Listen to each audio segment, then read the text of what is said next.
Credit. They're playing probably as well or better than anybody in the league right now, not named Memphis, and they're tough. They're big, and they hurt us on the boards, and we hurt ourselves second straight game where we had too many turnovers, led to 22 points for them, and you know, between that and the offensive rebounding, it's tough to overcome. So it's frustrating. But we got to keep our heads up. We were 2-5 in league play. Last year we finished 2-5 in league play because we had the tough travel schedule at the end. This year we had it at the beginning. So hopefully we can find a groove here starting on Wednesday. You said they're playing as well as anyone except Memphis maybe in the conference.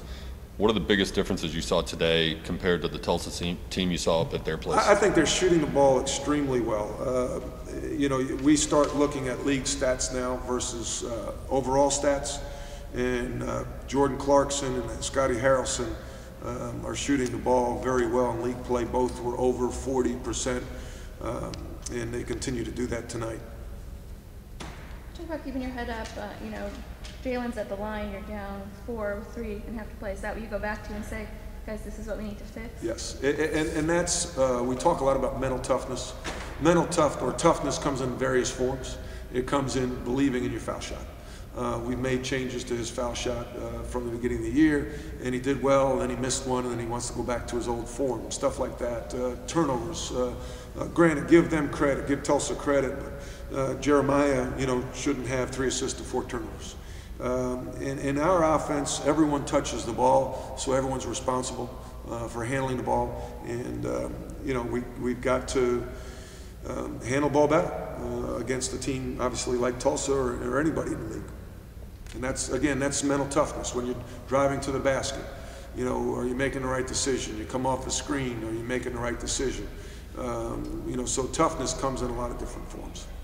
There was a bit of a scoring drought, at least from the field. You got a couple of free throws in there. Jalen was trying to get things going. Were you trying to have him slash to the basket? Yes, we finally got some fouls on Tulsa, so we thought that one of the best ways to get more fouls is to post up or to drive it. And Jalen and Ryan Manuel are 2 of our best drivers, and we posted Jalen up, got him the ball, he got fouled.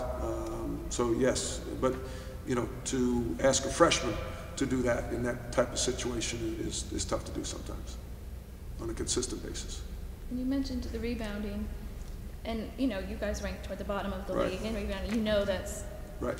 You don't have the size this year, so right. What can you do? Yeah, you know, one thing you can do, and this sounds, you know, kind of funny, is run your offense longer, keep the ball in offense more, and you know, not take quick shots. And I don't think we take a lot of quick shots, but manage the game from the offensive end, control the game with your offense.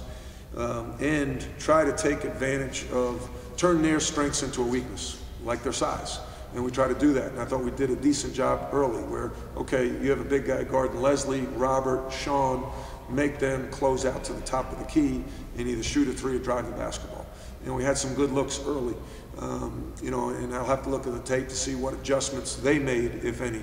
But trying to turn their strengths into a weakness, and we didn't do it as well as we would have liked tonight. But if your offense is going to hold the ball longer, isn't it a requirement you've got to knock down more shots? I mean, where I'm going with this is coming into this game, I think for the season, you guys were around 42% field goal percentage, where last year you were 48. Yeah, part of that we take more threes, so you're going to shoot a lower percentage. Okay. And so, you know, whether you hold the ball longer or not, you still have that one possession. So you know, you talk about points per possession.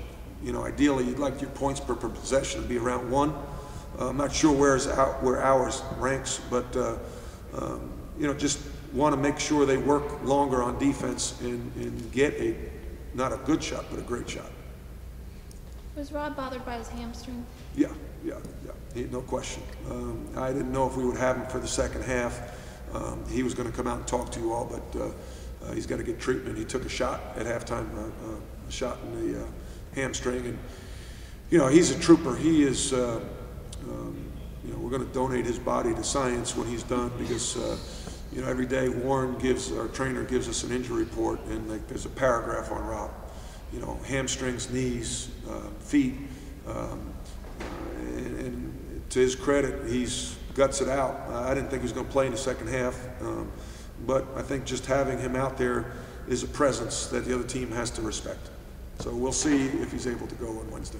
So was that an existing thing that he re-aggravated in the first half? I think so. You know, yes. It's a different spot. Okay. It's a different spot in the hamstring.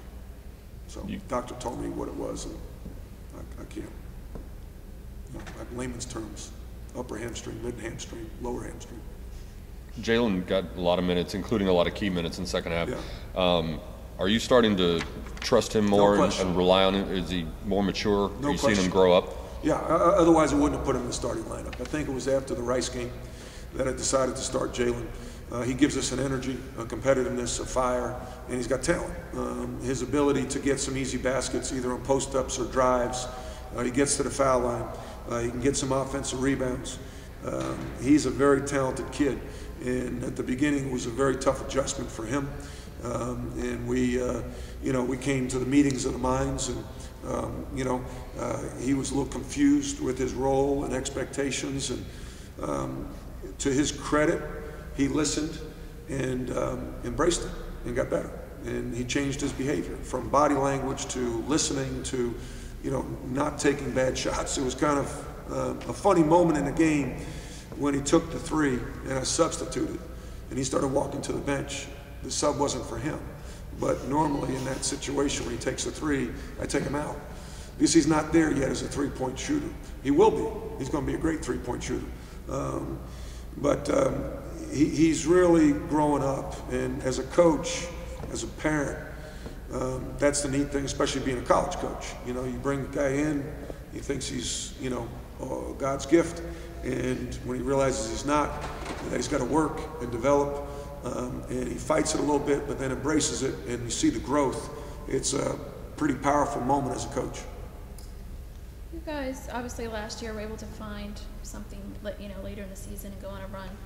Now, you know, you have this long trip out to East Carolina, and then you are at home a lot the rest of the way. But what do you look for? What can be the spark? What turns it? Yeah, you know, last year I think the spark was Colin and Jeremiah. I inserted them in the game at Memphis, against Memphis, and we started to play well at home. You know, sometimes it just clicks. You know, sometimes it just clicks. I do think that the first 4 games being on the road in league play wore on us a little bit, especially the younger players mentally, and finishing games at Tulane, at UTEP, at Memphis. You know, we were in position to win all those games, and we didn't. So that can wear on you, and hopefully it doesn't. We don't have a hangover effect. Hopefully we can. You know, just because you played home doesn't guarantee a win. Tulsa's very good. So, but you know, hopefully you can turn it around. And it's sports. You know, it's sports. All of a sudden, someone gets hot. All of a sudden, you start taking care of the ball. All of a sudden, you know, someone gets healthy. All of a sudden, you know, like Leslie. Leslie played well today. You know, so all of a sudden, a guy like Leslie, you know, he's still not 100% from his knee injury. So confidence. You know, Ryan, the confidence of the younger players, and a guy like Sean. You know, so just coaching them. I was very positive with them afterwards. I'm like, hey, listen, we turn the ball over too much. We can't do anything about the size right now. That's not going to change. We got to battle more. I think our half-court defense is solid, but when you give them an opportunity to score against an unset defense by turning it over, they're very good in transition. So we've got to take better care of the ball and just continue to get better. Our offense is based a lot on timing and repetition, and doing that in the stress of a game, you got to make sure that holds up, and that comes through practice. Anything else? Thank you. Appreciate it. All right. Thank you, Coach. Thanks.